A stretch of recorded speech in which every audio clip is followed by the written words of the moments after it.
All right, guys, so it's 8 o'clock here in Orlando, Florida, and I'm doing a head gasket job.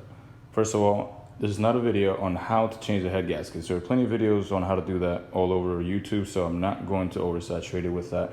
What I'm going to do is tell you why I'm doing a head gasket job and why you might need a head gasket job, the symptoms of signs that gives you that you might need a head gasket job.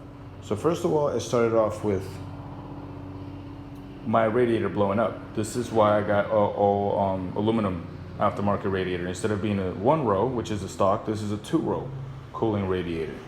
Okay, I have a video on that as well on how I changed it and the procedure. The other thing is my car was not starting. I would have to crank it, press the gas a lot of times to the point where it's not normal. So the car wasn't turning on until maybe like 20 times of pushing the gas pedal and turning the key. That is because there's water seeping into the cylinders and the spark plugs aren't able to do their job to spark and ignite at the rate that they're supposed to. So the car was giving me trouble because there's water in there. You need to kind of like burn that water off, the coolant, water coolant.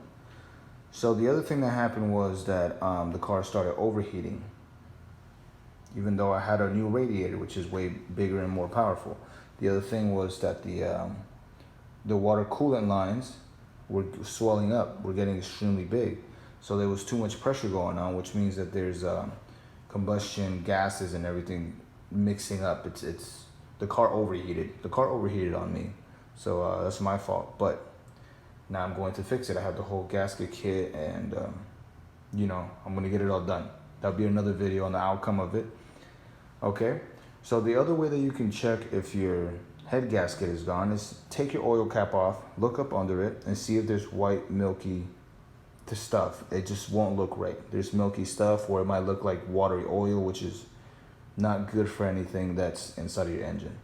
So if you take off that cap and you see this white stuff, it means that you have a blown head gasket and your coolant is mixing with your oil, and that's not good. Okay, so there you got that. You got the swelling, you got the radiator blowing up, you got the milky stuff on the coolant cap. The other way is check your exhaust. If there's white vapor coming out, or if you like take a whiff of it and it smells like burnt coolant or just coolant in general, that means that there's something going on in here. Again, head gaskets. Okay, so you can see right here, you see that white stuff? That's oil mixed with water. That right there, oil mixed with water. And then again, we have it over here, mixed with water. So what I did was I took off the exhaust manifold right here. Okay, I took off the valve cover. This was on the valve cover. I took off the distributor, took off the coolant hoses. Next thing is taking off the intake manifold with the screw, with the bolts on the back. Take off the timing belt. I already took off the power steering. I do not need to take off the bracket. I just put the power steering to the side, put the bolts back in. As you can see, very neat. Put the bolts back in, everything in its place.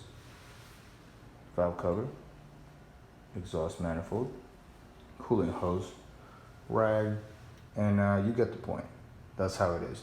So if you ever have trouble in any of those things, it is most likely 99% a blown head gasket. And it's not the end of the world. Mechanics will tell you that you need to pay maybe twice as much as a 1991 Honda Accord like this costs, but I do it for the hobby. You can also do it yourself. It's not that big of a deal. I can probably get this done I've been working on it for 3 hours now. I can get this done in a day. And you could probably get it done too. You just need the right tools and you need to have all the equipment ready. I have all my gaskets, rebuilt kit at home. I have my lever, straight edge to check the heads. I have the little field gauges. I have everything that I need to be able to do it by myself. So, I'm not gonna say I won't get stuck, but hopefully I don't get stuck. I've done a job like this before on a V8, and this little tiny engine is just a portion of what a V8 4.6 liter is. So there you go, guys. If you have any questions, just let me know. and I will do my best to answer it. Thank you.